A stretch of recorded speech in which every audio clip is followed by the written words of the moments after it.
एक मेटल है जो सोना नहीं है, चांदी नहीं है, लोहा भी नहीं है, लेकिन इस मेटल ने पिछले एक साल में 50% रिटर्न दिया है। निफ्टी 100, निफ्टी मिड कैप 150 से भी ज़्यादा। इसकी चमक ऐसी कि कई देशों को फोमो हो गया, fear of missing out. FOMO ऐसा कि इसे बटोरने को दौड़ पड़े। खूब जमाखोरी हुई। एक तरफ तो वॉर्स डिक्लेयर हो रही थी और दूसरी तरफ इन्वेस्टर्स ने इसमें खूब इन्वेस्ट किया, खूब मलाई भी काटी। चाहने वालों ने इसे नाम दिया डॉक्टर ऑफ इकोनॉमी। ना मैं सोने की बात कर रही हूँ, ना चांदी की। I am talking about copper, तांबा। ऐसा मेटल जो दबे पांव बाजी मार गया। तो क्या अब चांदी की जगह कॉपर में इन्वेस्ट करने का टाइम है? चांदी भी तो अभी अभी वायरल हुई थी। क्यों बढ़ रहे हैं इसके इतने दाम? क्यों अचानक लोग तांबे में इतना इंटरेस्ट लेने लगे हैं? और क्या अब समय आ गया है कि आप भी इसमें इंटरेस्ट ले डालें? ये समझने के लिए एपिसोड पूरा देखना होगा। हाय, मैं हूँ श्रुति और आप देख रहे हैं खर्चा पानी।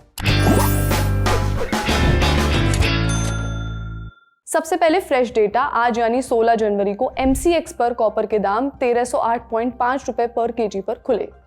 MCX यानी मल्टी कमोडिटी एक्सचेंज। ये भारत का एक ऐसा बाजार है जहां सोने, चांदी, तांबे जैसी चीजें स्टॉक की तरह खरीदी बेची जाती हैं।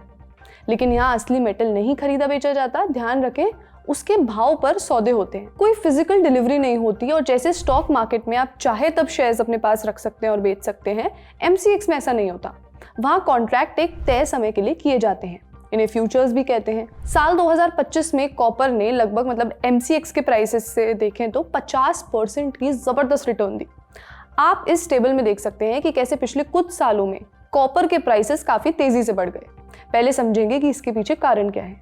पहला कारण है अमेरिकी टैरिफ की चिंता और ट्रेड का असर। इंपोर्ट ड्यूटी की अफवाहों से अमेरिकी ट्रेडर्स ही डर रहे हैं। डर ये कि अगर अमेरिका में कॉपर पर भारी टैक्स लगा तो बाद में इसे ज्यादा दामों पर खरीदना पड़ेगा।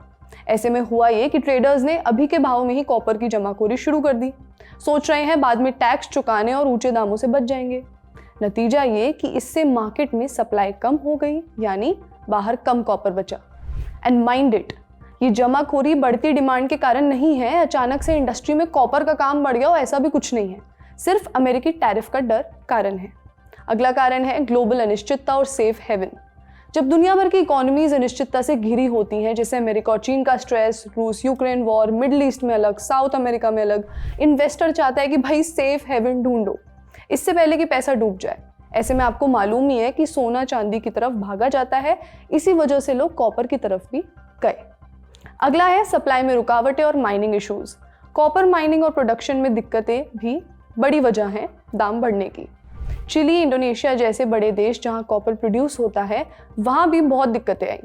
माइनिंग में स्ट्राइक होना, बाढ़ आ जाना, ऑपरेशन रुक जाना, इन चीज़ों का सीधा असर सप्लाई पर पड़ता है। जब सप्लाई कम हो लेकिन दुनिया भर में डिमांड या तो स्टेबल है या बढ़ रही है, तो भाव ऊपर जाते हैं। और एक और कारण है बेस मेटल्स मूवमेंट। कॉपर अकेला नहीं है, दूसरे बेस मेटल्स जैसे एल्यूमिनियम, जिंक, ये भी तेजी में है। जब कमोडिटी मार्केट में भरोसा बढ़ता है और टेक्नोलॉजी सेक्टर मजबूत हो तो कच्चे माल की कीमतों में एक साथ तेजी आती है। पर कॉपर इतना इंपॉर्टेंट क्यों है? कॉपर कोई मामूली मेटल नहीं है, ये हमारे पूरे मॉडर्न वर्ल्ड की बुनियाद है। क्योंकि कॉपर की कंडक्टिविटी बहुत अच्छी होती है, उसके जरिए बिजली बहुत अच्छे से आ जा सकती है। चांदी के बाद ये सबसे अच्छा मेटल है जो करंट को कम रेजिस्टेंस के साथ बहने देता है। कम बिजली की बर्बादी, ज़्यादा एफिशिएंसी, ज़्यादा हीट भी नहीं होता। कॉपर का सबसे ज़्यादा काम इलेक्ट्रिकल वायरिंग और कंडक्टर्स में होता है। घरेलू बिजली की लाइन से लेकर फैक्ट्री ट्रांसफार्मर्स तक, पानी, गैस पाइप, सब में इसका खूब इस्तेमाल होता है।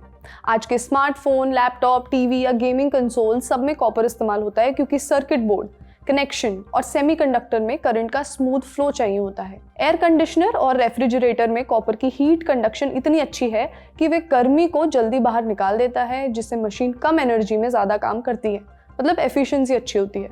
उसके बाद इलेक्ट्रिक व्हीकल्स में तो कॉपर की मांग काफ़ी ज़्यादा है। बैटरी, मोटर, चार्जिंग सिस्टम्स और आज के रिन्यूएबल एनर्जी, ग्रीन एनर्जी के एरा में सोलर पैनल, विंड टर्बाइंस और न्यू ग्रिड सिस्टम में भी कॉपर यूज़ होता है। तो आप देख सकते हैं कि ये कितना इंपॉर्टेंट है। अब जानते हैं कि दुनिया भर में कॉपर कहाँ प्रोड्यूस होता है। दुनिया में सबसे ज़्यादा कॉपर चिली में होता है। टोटल प्रोडक्शन का 23% यहाँ पे माइंस अटकामा के रेगिस्तानों में है। उसके बाद अफ्रीका के देश में डेमोक्रेटिक रिपब्लिक ऑफ कॉन्गो में टोटल का 11% और फिर पेरू में लगभग 10% ऑफ द टोटल प्रोडक्शन। इसके बाद चाइना और अमेरिका भी लाइन में है। लेकिन कॉपर का सबसे बड़ा कंज्यूमर कौन है? कौन बना रहा है सबसे ज़्यादा ईवी, सेमीकंडक्टर, इलेक्ट्रिकल अप्लायंसेस और सोलर पैनल्स? चाइना। टेक्नोलॉजी से जुड़ी इंडस्ट्री की वजह से कॉपर की डिमांड अमेरिका में भी काफ़ी है और जैसा कि हमने आपको बताया, ट्रंप कॉपर इंपोर्ट्स पर टैरिफ न लगा दे, इस डर से अमेरिका के ट्रेडर्स होल्ड कर रहे हैं और दाम आसमान में। बढ़ते हुए कॉपर प्राइसेस की वजह से आने वाले गर्मियों के मौसम में क्राइसिस हो सकती है। चुभती जलती गर्मी महंगी भी पड़ सकती है। अगर आप एसी लेने की सोच रहे हैं तो ये ज़रूर सुनिए, इस बार एसी थोड़ा महंगा पड़ सकता है, करीब 8% तक। क्यों? जी बिजनेस की रिपोर्ट के हिसाब से सरकार ने एसी के लिए नए बिजली बचाने वाले रूल्स लागू किए हैं। मतलब कंपनियों को ऐसे एसी बनाने पड़ रहे हैं जो कम बिजली खाएं और ज़्यादा ठंडक दें। अब इसमें लगेगा कॉपर। एसी के अंदर जो कॉइल और वायर्स होते हैं उनमें कॉपर ही लगता है और कॉपर तो पहले से ही महंगा चल रहा है। ऐसे में उसका असर प्राइसेस पर भी पड़ेगा एसी की। आइए एक्सपर्ट से समझते हैं कि बढ़ते कॉपर प्राइसेस की वजह से और क्या देखने को मिल सकता है। जो डेफिसिट का साल है, 21, 22, 23 डेफिसिट का साल था। 24 में यहाँ पे सरप्लस देखा, 25 का भी डेटा नहीं आया और 26 में यहाँ पे पूरा फियर है मार्केट में कि जो डेफिसिट है वो बनी रहेगी।